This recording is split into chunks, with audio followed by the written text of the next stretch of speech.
So we need to always be thinking about everything. You know, every interaction we have with the dog is teaching them something about who we are, right? And so that's why I always ask, like, you know, what areas of life have there been discipline? Because when there's been none, well, that sends a very strong message. You know what I mean? Or when it does happen, but it happens out of frustration, like the one time you got bit, that sends a strong message, you know? When we come home from work and we say, oh, you've been cooped up all day, so we're going to go down and we're going to play flirt pole, the dog might interpret that as, boy, you must love it when I'm in this highly aroused, really predatory state, because it's the very first thing you want to do when you get home. You see what I mean? Mm-hmm. And so they go, this is what they want from me, because this is what we do together, and look how happy they are while we're doing it. Mm-hmm. They being you guys, you know, look how happy these humans are when I'm chasing and biting and grabbing and shaking. They must love this side of me. You see what I mean? Mm-hmm. And then when you go for walks, all the dogs think they're out on a hunt. That's why when they came in the door here, every single one of them is. They're in hunting mode. You guys go for a walk, you're having a casual stroll, your dogs think they're out hunting. There's a disjoint, right? Mm-hmm. So really you're not walking together as a unit.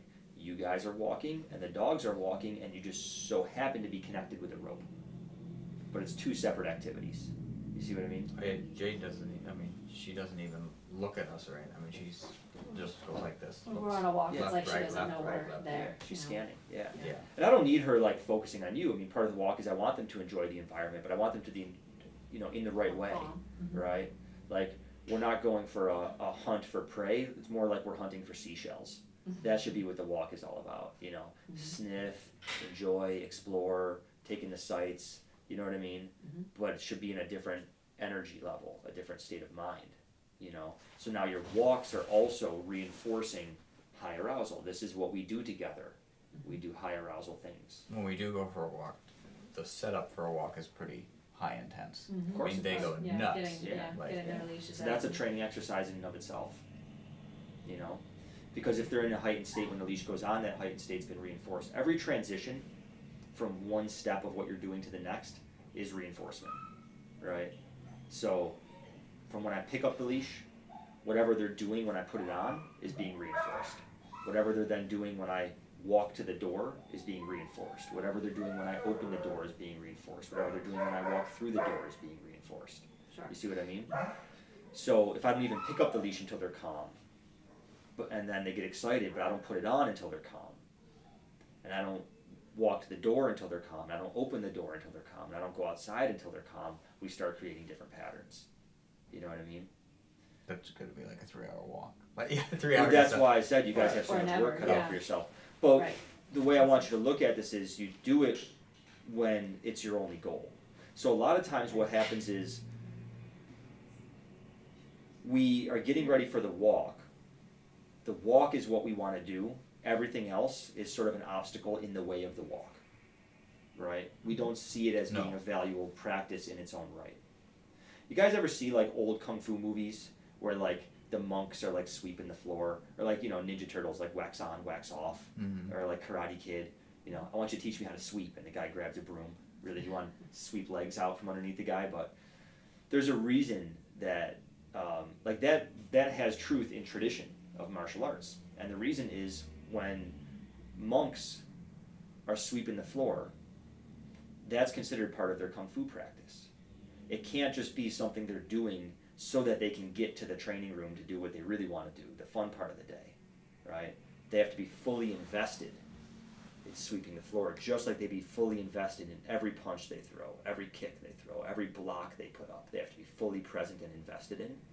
They have to be fully present and invested in every square foot of that floor that they're sweeping. And that's part of the mindfulness, the kung fu practice, the being in the moment, right? So when you guys are preparing for your walks, you're not in the moment, right?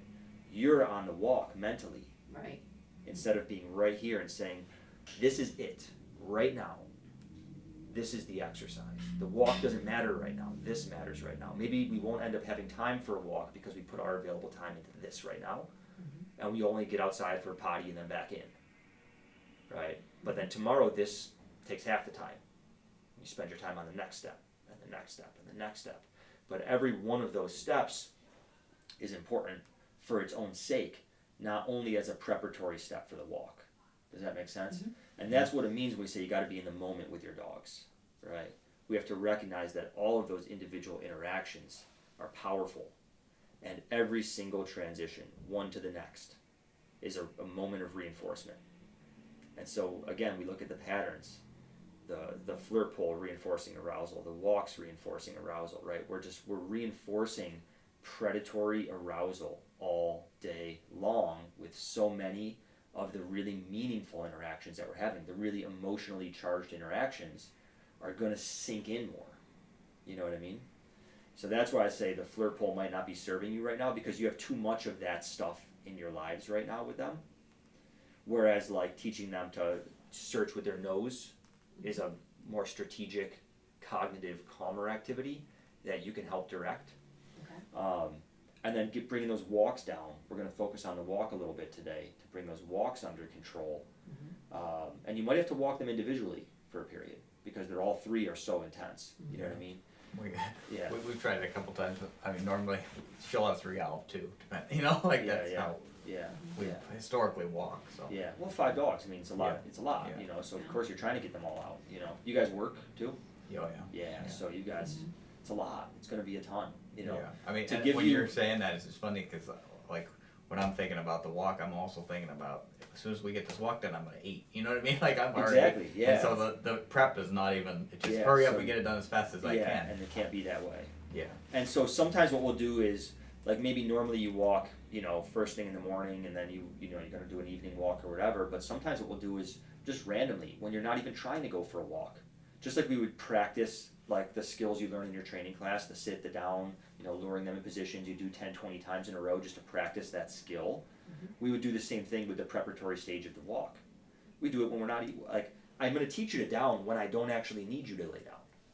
Right. You know what I mean? I'm going to teach you to come when called when I don't actually need you to come when called. Right. I'm going to teach you how to prepare for a walk when I don't actually need to go on the walk. See what I mean? Right.